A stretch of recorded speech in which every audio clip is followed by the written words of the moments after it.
جب موسیٰ نے اپنے شاگرد سے کہا کہ جب تک میں دو دریاؤں کے ملنے کی جگہ نہ پہنچ جاؤں ٹلنے کا نہیں، خاص صدیوں چلتا رہوں۔ پھر جب وہ دونوں ان دریاؤں کے سنگم پر پہنچے تو اپنی مچھلی بھول گئے۔ پھر اس مچھلی نے دریا میں سرنگ کی طرح اپنا رستہ بنا لیا۔ جب آگے چلے تو موسیٰ نے اپنے شاگرد سے کہا کہ ہمارا کھانا لاؤ، اس سفر سے ہم کو بہت تکان ہو گئی ہے۔ اس نے کہا کہ بھلا آپ نے دیکھا کہ جب ہم نے اس چٹان کے پاس آرام کیا تھا تو میں مچھلی وہیں بھول گیا، اور مجھے آپ سے اس کا ذکر کرنا شیطان نے بھلا دیا، اور اس مچھلی نے عجیب طرح سے دریا میں اپنا رستہ بنایا۔ موسیٰ نے کہا یہی تو وہ مقام ہے جسے ہم تلاش کرتے تھے۔ تو وہ اپنے پاؤں کے نشان دیکھتے دیکھتے لوٹ گئے۔ وہاں انہوں نے ہمارے بندوں میں سے ایک بندہ دیکھا جس کو ہم نے اپنے ہاتھ سے رحمت خاص سے نوازا تھا اور اپنے پاس سے ایک خاص علم بخشا تھا۔ موسیٰ نے ان سے جن کا نام خضر تھا کہا کہ جو علم اللہ کی طرف سے آپ کو سکھایا گیا ہے، اگر آپ اس میں سے مجھے کچھ بھلائی کی باتیں سکھائیں تو میں آپ کے ساتھ رہوں۔ خضر نے کہا کہ تم میرے ساتھ رہ کر صبر نہیں کر سکو گے، اور جس بات کی تمہیں خبر ہی نہیں اس پر صبر کر بھی کیسے سکتے ہو؟ موسیٰ نے کہا اللہ نے چاہا تو آپ مجھے ثابت پائیے گا اور میں آپ کے ارشاد کے خلاف نہیں کروں گا۔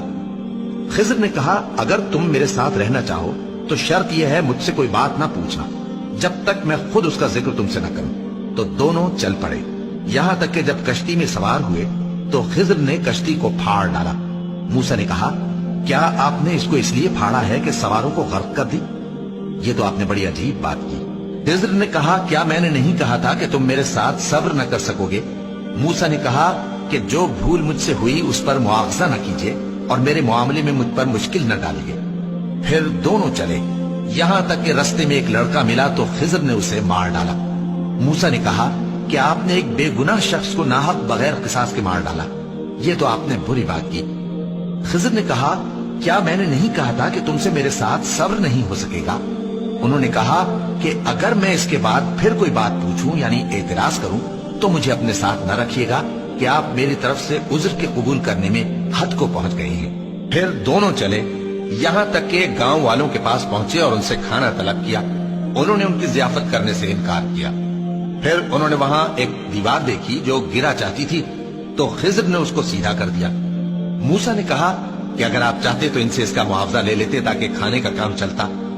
خضر نے کہا کہ اب مجھ میں اور تم میں علیحدگی، مگر جن باتوں پر تم صبر نہ کر سکے میں ان کا تمہیں بھید بتائے دیتا ہوں کہ وہ جو کشتی تھی غریب لوگوں کی تھی جو دریا میں محنت کر کے یعنی کشتیاں چلا کر گزارا کرتے تھے، اور ان کے سامنے کی طرف ایک بادشاہ تھا جو ہر اچھی کشتی کو زبردستی چھین لیتا تھا۔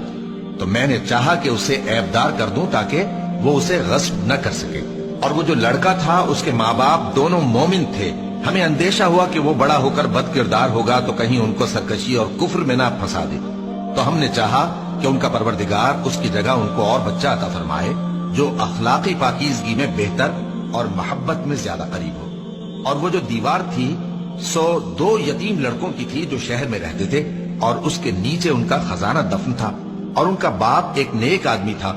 تو تمہارے پروردگار نے چاہا کہ وہ اپنی جوانی کو پہنچ جائیں اور پھر اپنا خزانہ نکالیں۔ یہ تمہارے پروردگار کی مہربانی ہے۔